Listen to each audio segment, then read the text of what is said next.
یہ خفیہ لیبارٹری تاہو کے شمال مشرقی حصے میں انتہائی دشوار گزار پہاڑی علاقے بون نامی پہاڑی کے نیچے ہے اور اس کے گرد بون چھاونی ہے۔ کرنل رائے شرما نے جواب دیا اور نوٹران اس کے لہجے سے سمجھ گیا کہ وہ درست کہہ رہا ہے۔ اس کا مطلب ہے تم ہمیں چکر دینے کی کوشش کر رہے ہو۔ نوٹران نے جان بوجھ کر غصیلے لہجے میں کہا، او نہیں، میں درست کہہ رہا ہوں، 100% درست۔ کرنل رائے شرما نے چونک کر کہا، اوکے پھر تم آرام کرو ہمیشہ ہمیشہ کے لیے۔ نوٹران نے کرسی سے اٹھتے ہوئے کہا، اور اس سے پہلے کہ کرنل شرما کوئی بات کرتا، نوٹران نے ٹکر دبا دیا۔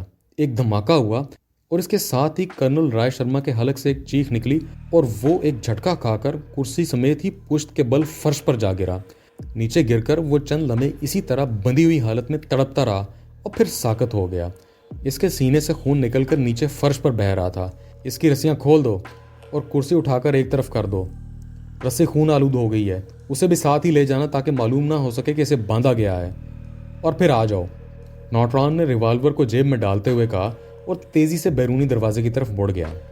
عمران اپنے ساتھیوں سمیت ہوٹل کے ایک کمرے میں موجود تھا۔ ان سب نے اکٹھے ہی کھانا یہیں سے منگوا کر کھایا تھا اور ویٹر بھی برتن لے کر گیا تھا، جبکہ اب وہ سب چائے پینے میں مصروف تھے۔ اب کیا پروگرام ہے؟ کیا اس کمرے میں ہی بند ہو کر ہم نے بیٹھے رہنا ہے؟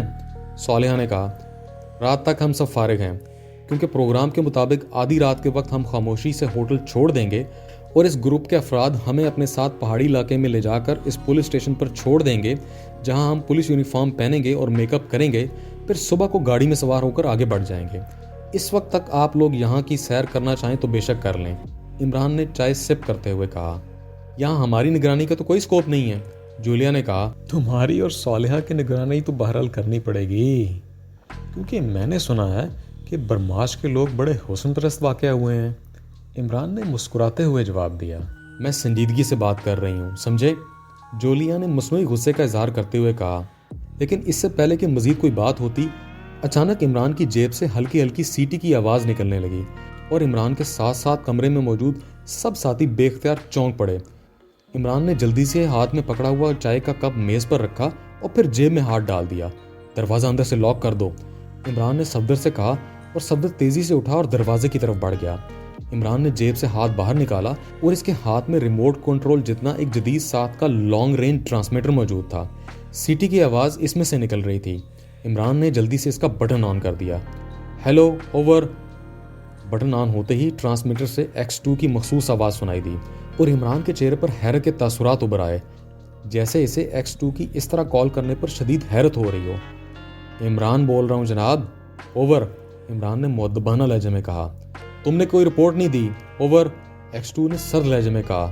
وہ تو آپ نے خود ہی کہا تھا کہ جب ہم برماش سے روانہ ہوں تو تب میں آپ کو رپورٹ کر دوں۔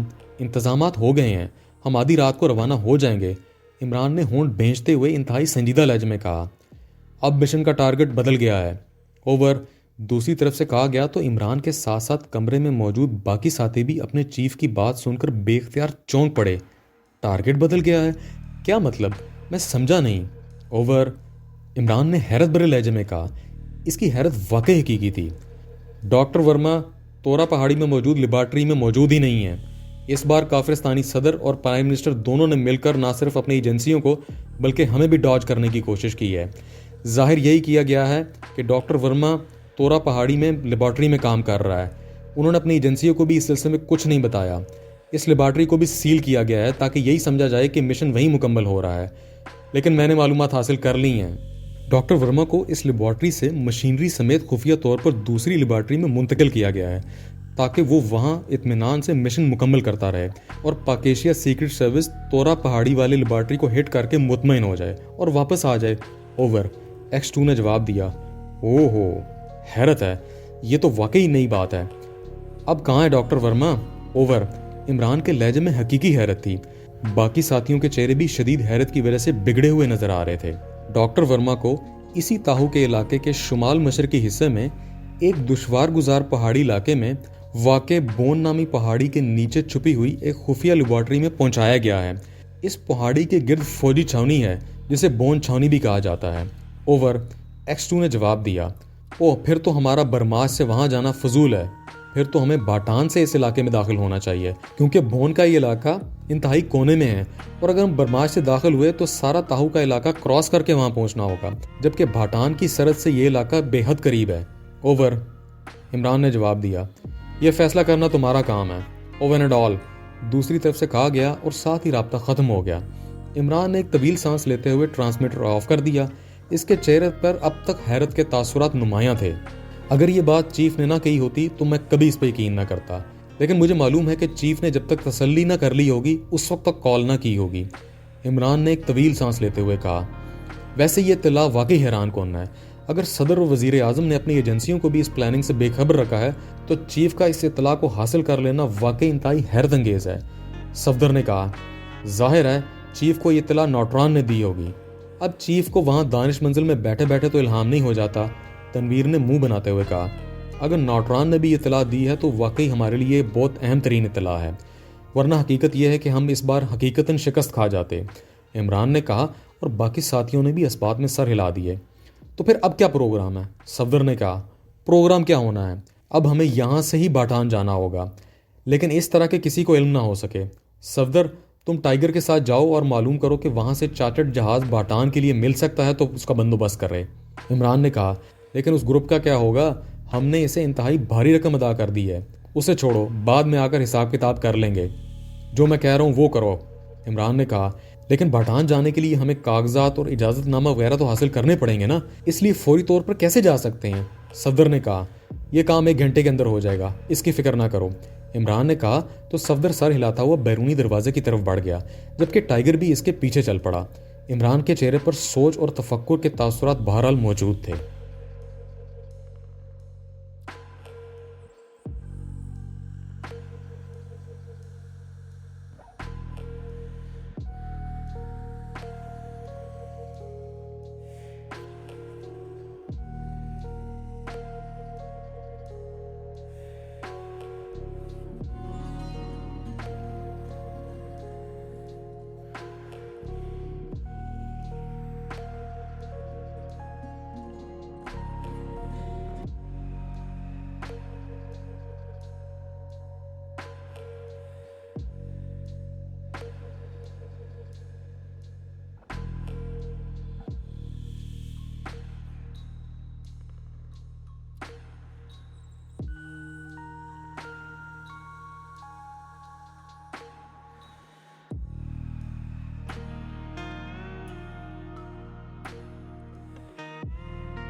Like, comment, share,